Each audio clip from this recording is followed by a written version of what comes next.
programa de empresas productoras y programadoras del Canal 3, C3.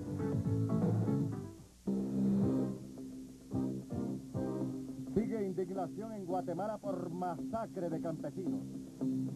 En Estados Unidos, damnificados del huracán Opal empiezan regreso a casa. El Papa pide solidaridad para víctimas del SIDA. Gobierno y guerrilla cada vez más cerca en México. Jenny Longo, heroína o induraína. Y además, todas las noticias de hoy. Mundo 3, las noticias internacionales en profundidad.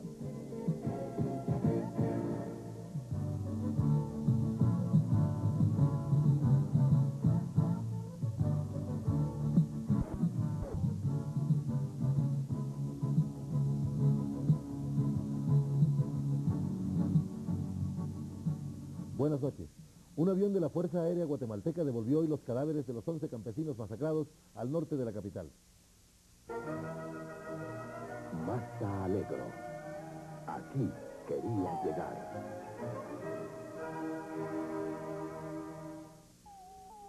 El ejército guatemalteco declaró hoy que los disparos que hicieron contra 36 indígenas en una jungla fueron hechos en defensa propia. Sin embargo, los sobrevivientes afirmaron que la masacre fue a sangre fría, como parte de una guerra en contra de los refugiados que emigran del vecino país. El jueves pasado, cerca de 20 soldados dispararon contra la población de una provincia agrícola en Samán, en la zona de Coán, en la frontera con México. Entre los muertos se encontraban 2 mujeres y 2 niños. Los cadáveres fueron hallados envueltos en bolsas plásticas y toallas. En respuesta a las masivas protestas, el Ministerio Guatemalteco de Defensa, Mario Enríquez, afirmó que sus hombres se movilizaban hacia el centro agrario cuando más de 400 personas los amenazaron con armas, disparando al aire, matando a 3 soldados. 14 personas heridas de gravedad fueron transportadas en helicóptero a la capital guatemalteca, en donde el presidente Ramiro del León Carpio prometió que se hará justicia. Masa Alegro. Aquí quería llegar.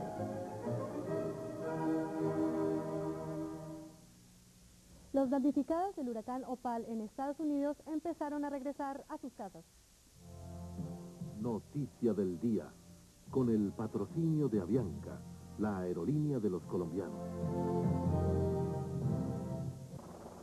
Miles de personas radicadas en comunidades costeras del norte del estado de la Florida regresaron hoy a sus casas por vez primera tras el devastador paso del huracán Opal hace 3 días.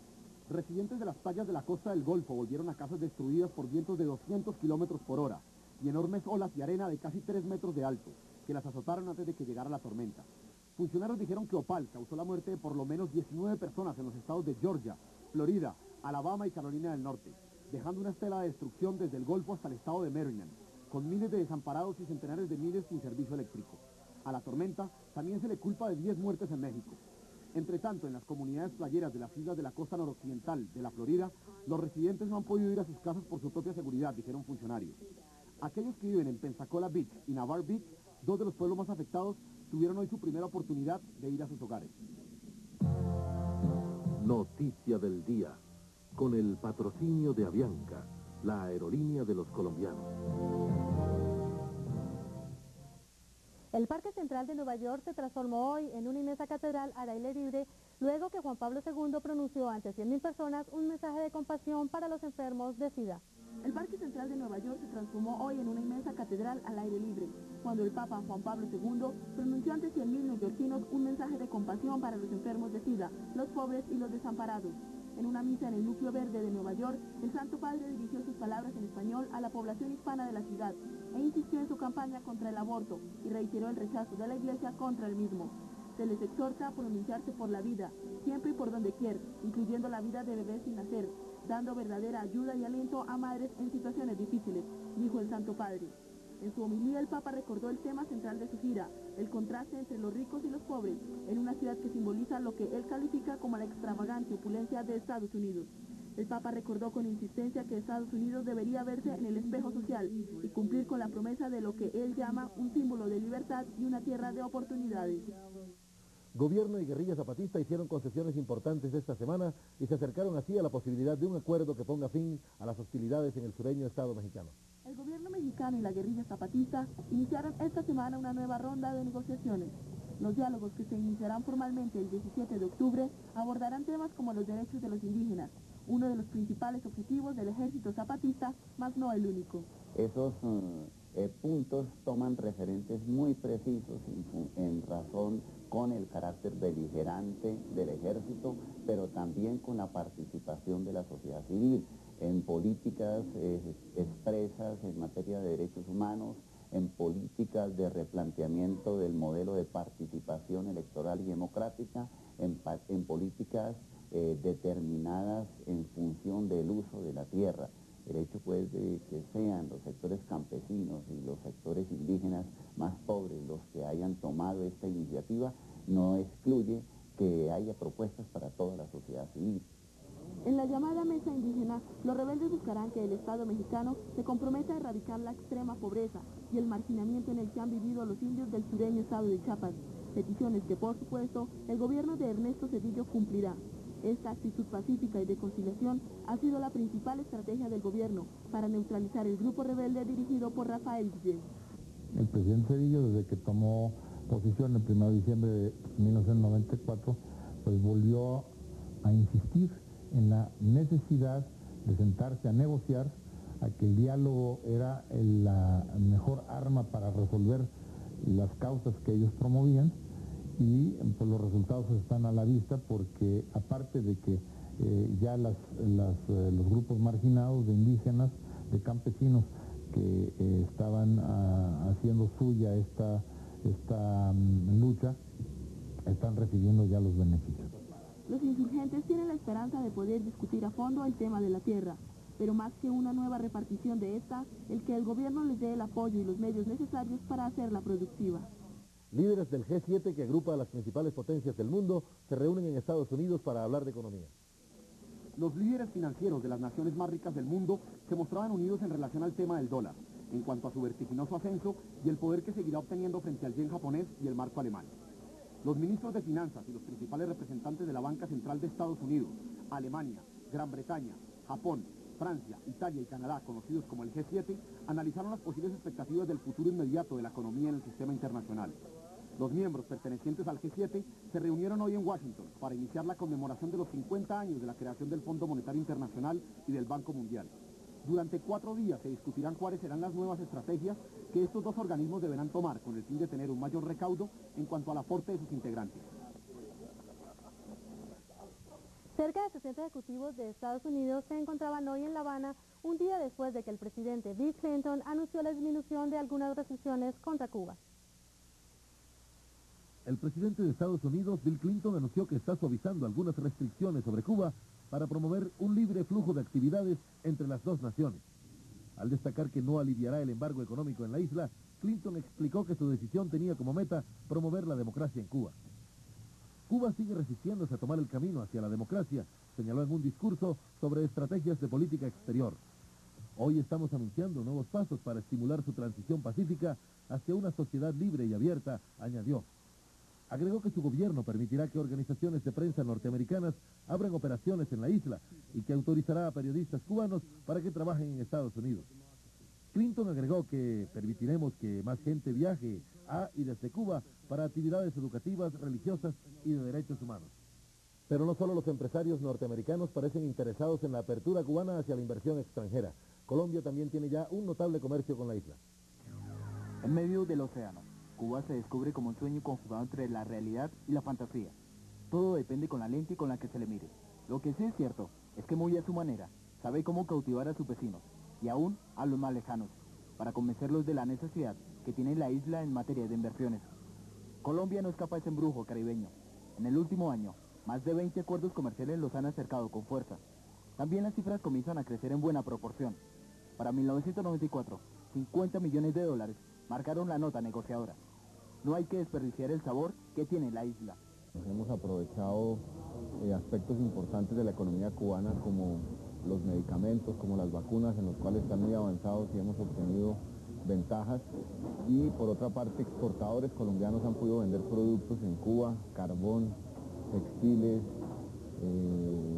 diferentes productos alimenticios, de manera que es un mercado que se va abriendo y es diversificado en cuanto a la oferta exportable por parte nuestra.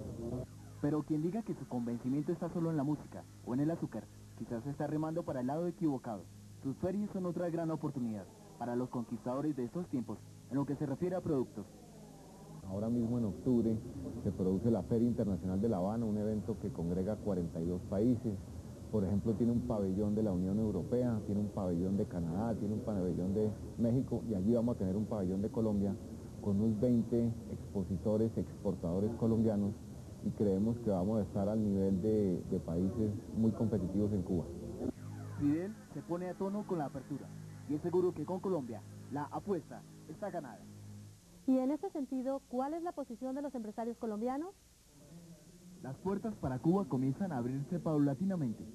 Varias coincidencias, afortunadas para la isla, parecen concentrarse en los últimos 15 días. Por un lado, Cuba presenta su nueva ley de inversiones. Por su parte, Clinton avisa que suavizará algunas medidas para aliviar el embargo económico. La palabra líder para Cuba es inversión, y su nueva ley deja ópticas muy concretas para los empresarios colombianos. Es una ley que facilita el proceso de inversión, la toma de decisiones, que hay una garantía para el inversionista sobre su inversión y donde se encuentran ventajas como la que se señaló ahí, la tributaria, de un 30% en total, que excluye aportes a la seguridad social, es solamente el 30%, y adicionalmente se va a un país donde se tiene una mano de obra calificada importante. Y nosotros en los últimos meses, particularmente este año, hemos visto ya una serie de situaciones en la calle realmente al entrar uno en contacto con el mercado, en la cual se manifiesta realmente que el interés del gobierno por cambiar o del Estado cubano por cambiar ya se materializa en una serie de implementos. Claro que faltan una serie de cambios hacia adelante bastante importantes, pero ya ese proceso de cambio uno empieza a verlo en el mercado. Muy pronto un nuevo son sonará en Cuba y será el de la inversión. La absolución del cuestionado vicepresidente ecuatoriano Alberto Dajic ha generado un clima de protesta. El sindicalismo ecuatoriano amenazó hoy con iniciar marchas de protesta desde el próximo martes para rechazar la absolución del vicepresidente ecuatoriano Alberto Dajic. La legislatura concluyó ayer con una controvertida sesión, luego de más de 14 horas de reunión sin recesos, con un resultado a favor del vicepresidente. Los diputados de la oposición, que llevaron a Dajic al Congreso bajo acusaciones de presuntos actos de corrupción, no lograron reunir los 52 votos que por ley se necesita para destituir a un mandatario. La moción de censura y destitución tan solo logró el apoyo de 39 votos frente a 20 votos en contra y 14 abstenciones. Este es el segundo anuncio de protestas sindicalistas que se hace en Ecuador.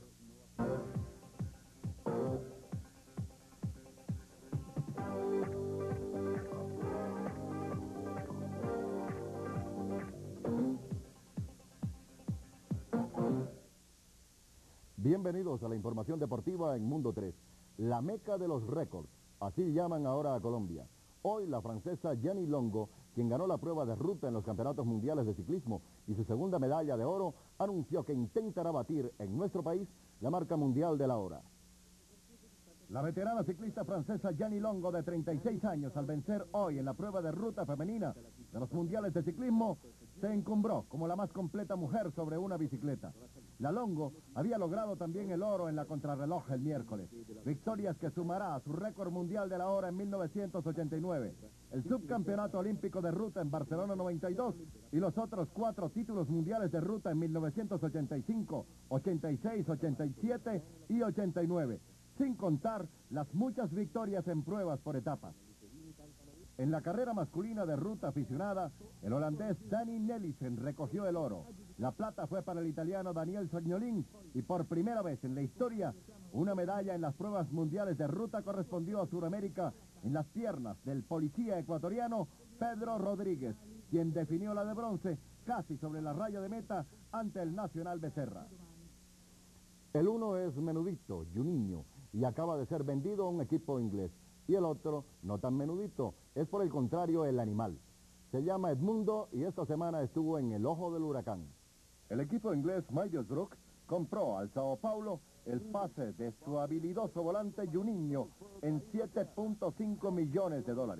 El ex capitán de la selección británica y técnico del equipo comprador, Brian Robson, se mostró contento y aseguró el éxito del jugador desde ya.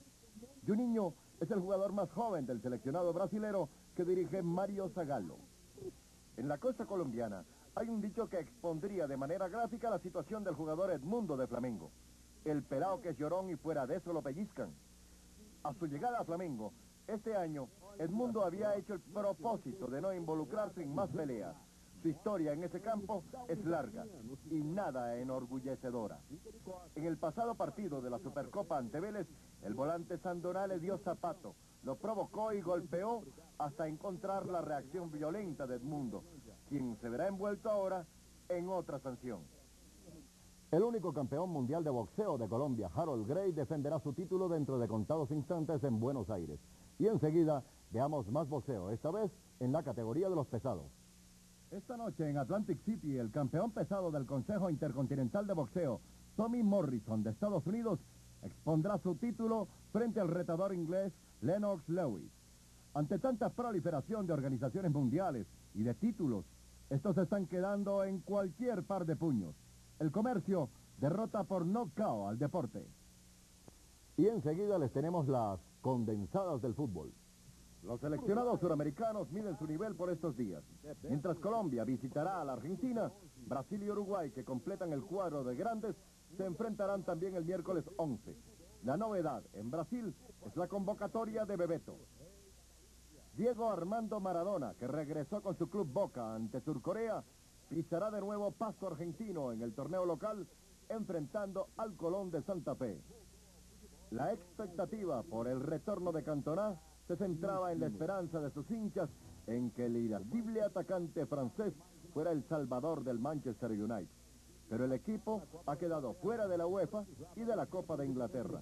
No les alcanzó con el bravo. ¡Qué lástima! Dirigir equipos de fútbol en Brasil es pisar arena movediza. 2 más han sido licenciados esta semana. Jair Pereira salió de Vasco, lo sustituyó Sanata. Perit, conductor de Victoria, también dijo adiós. Flamengo, el consentido de la torcida de Río, al superar a Vélez, continúa fuerte en la Supercopa. No así en el torneo de su país. Washington Rodríguez, su director técnico, desoye las críticas a su dieta y todo hace indicar que agregó líquido.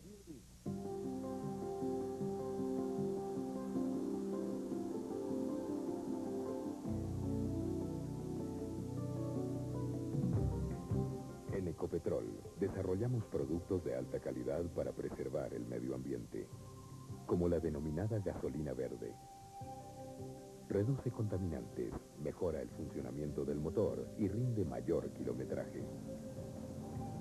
Sincronice con frecuencia su automóvil y colabore también para que respiremos un aire más puro.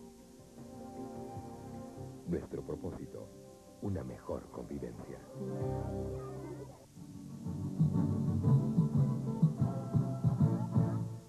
5 soldados muertos en una emboscada complican aún más la ya difícil situación de la India. Rebeldes de la agrupación Los Tigres de Tamil en la India asesinaron hoy en una emboscada a 5 soldados, mientras que otros 8 resultaron heridos en el momento que patrullaban la península de Hasna, territorio dominado por los guerrilleros. Un militar retirado dijo a los medios de comunicación que por lo menos 30 combatientes de esta agrupación atacaron la patrulla, pero no se sabe con exactitud cuántos rebeldes murieron. A pesar de que la península está bajo el poder insurgente, el ejército indio está retomando el poder en esa zona gracias a las operaciones relámpago que se vienen realizando 7 días atrás. Ya se han recuperado 25 kilómetros cuadrados desde que empezaron los movimientos militares, dijo un representante del ejército. Los Tigres del Tamil han peleado contra el gobierno central desde 1983 en busca de un territorio propio en el norte y este de la India. Pese a que continúan los combates en Bosnia, la prensa oficialista de Belgrado pronosticó hoy que una cercana tregua pondrá fin al conflicto de los últimos 3 años y medio en la ex Yugoslavia. El líder serbio-bosnio Radovan Karadzic dijo que habían grandes posibilidades para concretar el próximo 10 de octubre el tratado que acabaría con la guerra en la ex Yugoslavia. Sin embargo, Karadzic anunció que la defensa de sus intereses y su territorio continuaría hasta el 9 de octubre y que respetaría el acuerdo siempre y cuando la OTAN no interviniera. En Sarajevo ya se acondicionaron plantas eléctricas para restablecer los servicios de energía eléctrica y gas. Esta fue una de las condiciones para llegar a un cese al fuego. De otro lado, esta mañana llegó un convoy a Sarajevo proveniente de Gorazde con provisiones. Este es el primer convoy que realiza esta ruta en un año. Triste realidad la de estos niños. A falta de padres, bueno es un televisor o un Nintendo. En medio del confort prefabricado, los niños también terminan cosificados. Los niños en la sociedad industrial están cada vez más solos. A menudo es la computadora su compañera de juegos. En Alemania el 30% de los niños son hijos únicos, que se pasan largas horas solos mientras sus padres trabajan. El estrés es parte de la moderna sociedad competitiva. En su lucha por éxitos profesionales, los padres no pueden darse el lujo de la tranquilidad, y los intereses de los grandes atropellan a los de los pequeños. En su trabajo, mis papás siempre van de un lugar a otro y no trabajan en casa. Y yo estoy con el que tenga tiempo. La falta de tiempo hace que la mayoría de los padres cedan a la seducción del consumismo. Con juguetes y productos de marcas codiciadas, intentan sustituir la dedicación paternal. Es un problema de abandono lujoso. Los padres dan a sus hijos objetos en vez de cariño. Amor, dedicación y seguridad son condiciones básicas de una niñez feliz. Pero en la actualidad, padres estresados en su trabajo tienen poco tiempo para dedicarse a sus hijos. Así, juegos y adivinanzas en el seno de la familia son una excepción. Los niños también son blancos demasiado vulnerables en aquellos focos de violencia en el mundo. Niños, seres inocentes. ¿Pero qué sucede con ellos bajo la influencia de la sociedad? Niños víctimas de las guerras. Según el UNICEF, el Fondo de las Naciones Unidas para la Infancia, el año pasado 28 millones de niños fueron víctimas de la guerra. Niños víctimas de la creciente violencia en televisión. Olvidan cómo resolver pacíficamente conflictos con otros niños y con adultos. Niños víctimas del bienestar. El exceso de prosperidad material no puede compensar la falta de cariño. Niños víctimas de la pobreza. De los 70 millones de niños en Europa, 25 millones viven en la pobreza. Hay intentos de contrarrestar la hostilidad de la sociedad para con los niños. Por ejemplo, iniciativas de padres de familia que organizan guarderías, una oficina de defensa de los intereses infantiles que ayuda a que los niños participen en la remodelación de los barrios, y un centro para niños y jóvenes que promueve el encuentro internacional juvenil. El poeta irlandés David Sweeney fue recibido hoy como héroe en Dublín, 3 días después de haber sido galardonado con el Premio Nobel de Literatura. El Premio Nobel de Literatura, el irlandés Sir Hivey, anunció hoy que su premio de literatura no afectará para nada sus planes para el futuro. Hivey, quien el pasado viernes supo a través de su hijo que había ganado el Nobel, afirmó que su vida solo cambiará porque ahora tendrá que dar más entrevistas. El canoso poeta se encontraba en una playa griega cuando se anunció el premio, valorado en $1 millón, y ni su familia ni sus editores pudieron ponerse en contacto con él. Hoy, Hivey apareció y declaró que estaba orgulloso y feliz.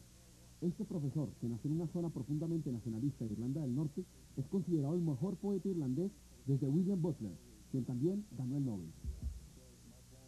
Se acabó el juicio telenovelón de Simpson, pero ya se anuncia otro, el de Yolanda Saldívar, la mujer acusada de asesinar a la cantante de música texana, Selena. El juicio comenzará el próximo lunes en Houston. Más noticias del mundo en el siguiente segmento informativo. Uno de los volcanes más grandes de Kamchatka, en Rusia, comenzó a echar humo y piedras fundidas. Nubes de humo eran visibles sobre el volcán Besinjani, de 1085 metros de altura. Parecía que los vientos se llevaban el humo del área hacia el océano, haciendo que los residentes locales creyeran que las emisiones no los iban a afectar. Un residente local mostró unos pedazos de piedra fundida que habían volado del volcán en erupción. El más alto tribunal de Bélgica ha indicado al Parlamento que el secretario general de la OTAN, Willy Claes, deberá ser enjuiciado con respecto a las acusaciones que surgieron de un escándalo relativo a los helicópteros de la empresa Augusta. Una comisión parlamentaria especial comenzó a estudiar la solicitud de la Corte de Casación, el más alto tribunal del país, para que continuara su investigación de la posible participación de Claes en el presunto pago de sobornos por parte de la empresa italiana Augusta, constructora de helicópteros apolíticos, para obtener un contrato en 1988. El fiscal general de Venezuela, Iván Darío Badel, pidió a la Corte Suprema decretar culpable al expresidente socialdemócrata Carlos Andrés Pérez en el caso que se le sigue por presunta malversación de fondos públicos. Pérez compareció por última vez ante los 15 magistrados de la Corte Suprema de Justicia en lo que corresponde a los informes orales en el juicio por presunta malversación de 17 millones de dólares de una partida secreta de seguridad a principios de su segundo gobierno en 1989. Después de 868 días de haber sido destituido de la presidencia, dando paso a una de las crisis políticas más graves de la historia venezolana, Pérez reiteró nuevamente su inocencia y dijo que todo ha sido una componenda política en su contra. En Perú se lleva a cabo trabajos importantes de la explotación de minas de cobre en la zona montañosa del sur. Se espera que la producción de cobre alcance 300 millones de libras. La subsidiaria de la Magna Copper, que espera producir 140 millones de libras este año, oficialmente calcula que las reservas consisten de 58 toneladas de sulfuros, con un contenido de cobre de 1,78%. Una vez más se postergó el lanzamiento del transbordador Columbia. En Colombia, nada que arranca. En 10 días de intento, esta es la cuarta vez que se aplaza su lanzamiento, debido a problemas en los programas de computación, que detuvieron la cuenta regresiva una hora antes de su despegue.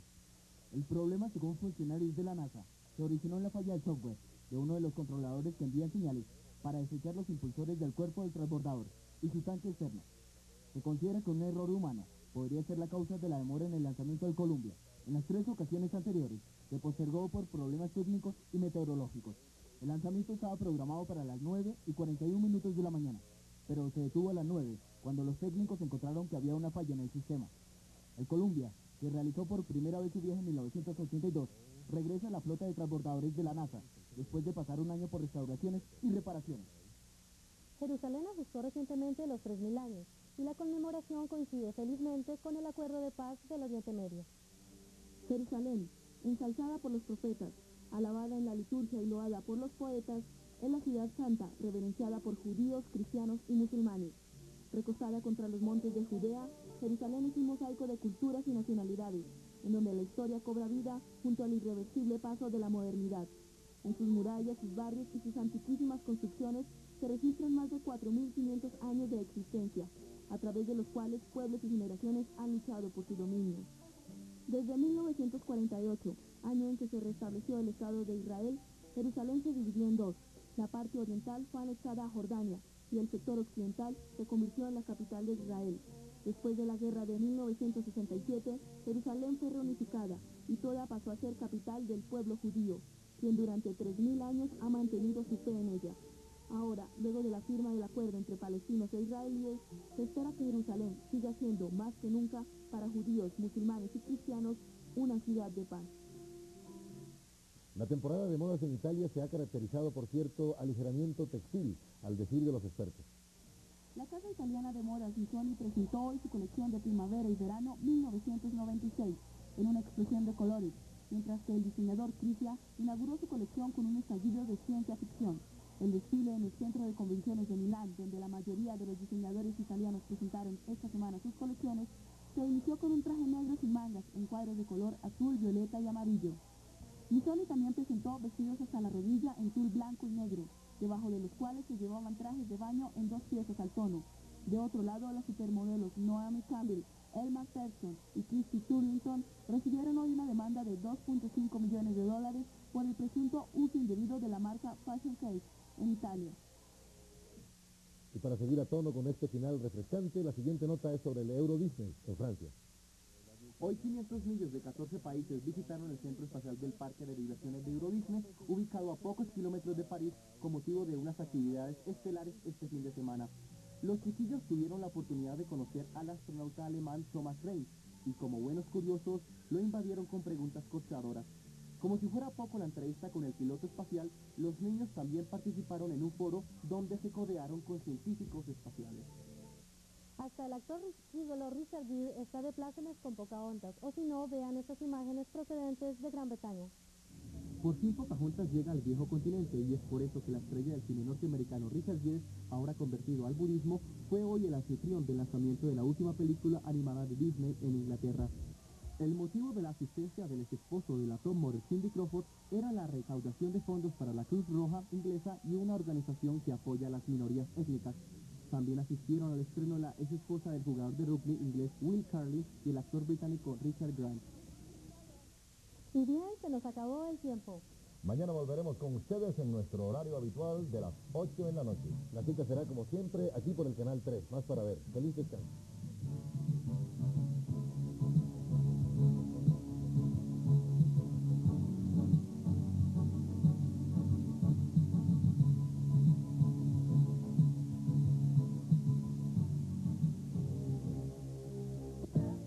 Punto 3.